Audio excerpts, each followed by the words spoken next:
ಮೊದಲನೇದಾಗಿ ನಿನ್ನೆಯಿಂದ ಸದ್ದು ಮಾಡ್ತಾ ಇರುವಂತ ವಿಚಾರ ಅಂತ ಹೇಳಿದ್ರೆ ಒಳ ಮೀಸಲಾತಿ ವಿಚಾರವಾಗಿ ನಿನ್ನೆ ನಡೆದಂತ ಹೈ ವೋಲ್ಟೇಜ್ ಸಚಿವ ಸಂಪುಟ ಸಭೆಯಲ್ಲಿ ದೊಡ್ಡ ನಿರ್ಧಾರವನ್ನು ತೆಗೆದುಕೊಳ್ಳಲಾಗಿದೆ.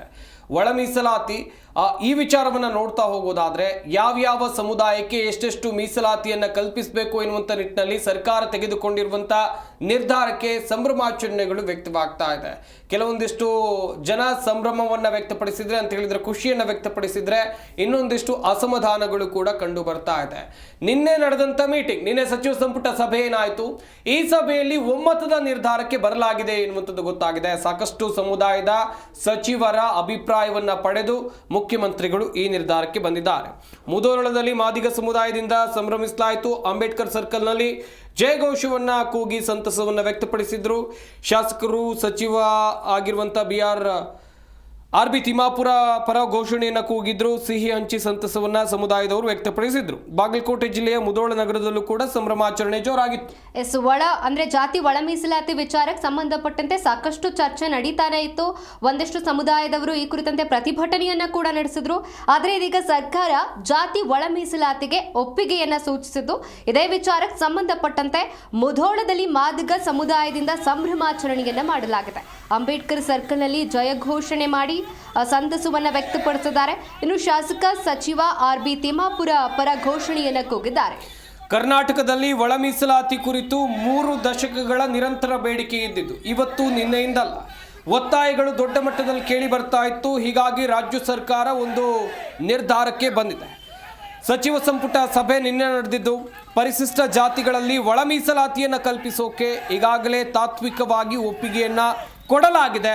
ಹೀಗಾಗಿ ರಾಜ್ಯಾದ್ಯಂತ ಸಂಭ್ರಮಾಚರಣೆ ಕಂಡು ಬರ್ತಾ ಇದೆ. ದಲಿತ ಸಮುದಾಯಕ್ಕೆ ಒಳ ಮೀಸಲಾತಿ ಸಂಬಂಧ ನಿನ್ನೆ ಸಚಿವ ಸಂಪುಟ ಸಭೆಯನ್ನು ನಡೆಸಲಾಯಿತು. ದಲಿತ ಸಮುದಾಯಕ್ಕೆ ಒಳ ಮೀಸಲಾತಿ ಬಹುತೇಕ ಫೈನಲ್ ಆಗಿದೆ. ಯಾರೂ ಅಸಮಾಧಾನ ಆಗದಂತೆ ಯಾವ ಸಮುದಾಯಕ್ಕೂ ಕೂಡ ಅಸಮಾಧಾನ ಅಥವಾ ಬೇಸರ ಆಗದಂತೆ ಈ ಮೀಸಲಾತಿಯನ್ನು ಕಲ್ಪಿಸಲಾಗಿದೆ ಎನ್ನುವಂಥದ್ದು ಸರ್ಕಾರದ ವಾದ. ಹಾಗೆಯೇ ಮುಖ್ಯಮಂತ್ರಿ ಸಿದ್ದರಾಮಯ್ಯನವರ ನೇತೃತ್ವದಲ್ಲಿ ನಡೆದಂಥ ಸಂಪುಟ ಸಭೆಯಲ್ಲಿ ಪರಿಶಿಷ್ಟ ಜಾತಿಗಳನ್ನು ವಿಶ್ವಾಸಕ್ಕೆ ತೆಗೆದುಕೊಂಡು, ಆ ಸಮುದಾಯದ ನಾಯಕರನ್ನ ವಿಶ್ವಾಸಕ್ಕೆ ತೆಗೆದುಕೊಂಡು ವೈಜ್ಞಾನಿಕವಾಗಿ ಒಳ ಮೀಸಲಾತಿಯನ್ನು ಜಾರಿಗೊಳಿಸೋಕೆ ತೀರ್ಮಾನವನ್ನು ಮಾಡಿದರು. ಈಗಾಗಲೇ ನ್ಯಾಯಮೂರ್ತಿ ನಾಗಮೋಹನ್ ದಾಸ್ ಅವರ ವರದಿಯಲ್ಲಿ 5 ವಿಂಗಡಣೆ ಮಾಡಲಾಗಿತ್ತು. ಆದರೆ ಸರ್ಕಾರ ಇಲ್ಲಿ 3 ಗುಂಪುಗಳಾಗಿ ವರ್ಗೀಕರಣ ಮಾಡಿದೆ. ಯಾವುದು ಆ 3 ಗುಂಪು?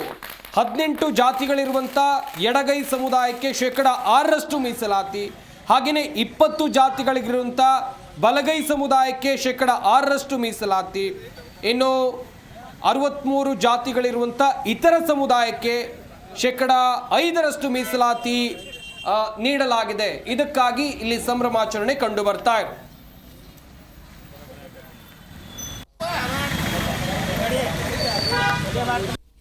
ಸುಮಾರು 30 ವರ್ಷಗಳಿಂದ ಈ ಮಾದಿಗ ಸಮುದಾಯದ ಹೋರಾಟವನ್ನು ಎಲ್ಲ ನನ್ನ ಬಾಂಧವರು ಹೋರಾಟವನ್ನು ಮಾಡ್ತಾ ಬಂದಿದ್ದಾರೆ.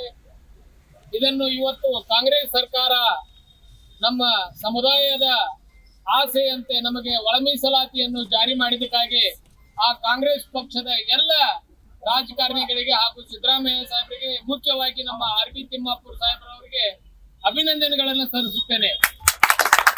ಯಾಕಂದ್ರೆ ಮಾದಿಗಳ ನೋವನ್ನ ಮಾದಿಗ ಲೀಡರ್ ಆದಂತ ಆರ್.ಬಿ. ತಿಮ್ಮಾಪುರ ಸಾಹೇಬರು ಸ್ಮರಿಸಿಕೊಂಡು ನಮಗೆಲ್ಲರಿಗೂ ಮಾತು ಕೊಟ್ಟಿದ್ರು. ಏನೇ ಆಗಲಿ ಮೀಸಲಾತಿಯನ್ನ ತಂದೆ ತರಿಸ್ತೀನಿ, ಸಿದ್ದರಾಮಯ್ಯ ಸಾಹೇಬ್ರ ಕಡೆಯಿಂದ ಅದನ್ನ ಕ್ಯಾಬಿನೆಟ್ ದಾಗ ಪ್ರಸ್ತಾವನೆ ಮಾಡಿ ಅದನ್ನ ನಾವು ಸರ್ಕಾರದ ಜೊತೆಗೆ ಮಾತನಾಡಿ ಅದನ್ನ